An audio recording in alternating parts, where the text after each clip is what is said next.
Every time I hear this one thing, it really infuriates me. I talk to people who say they need more money, they need to do something different, and I ask them what they're doing, and they say they don't have time to do anything else. They don't have time to learn something.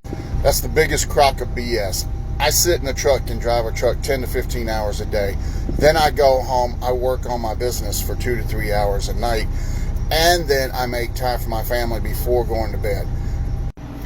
I understand people's got their priorities, but if you want something bad enough, you might have to change some priorities. Now, I'm all about balance of work and life. Without balance, you will fall.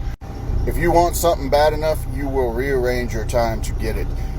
Don't sit on the couch after work and watch TV. Don't play video games all hours of the night. Those are times that you can be learning skills, implementing processes, starting a new business, whatever it takes, you will do it.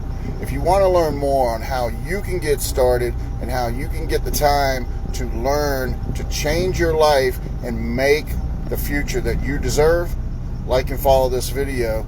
Click the link in the bio and join my private group, and you'll learn so much more.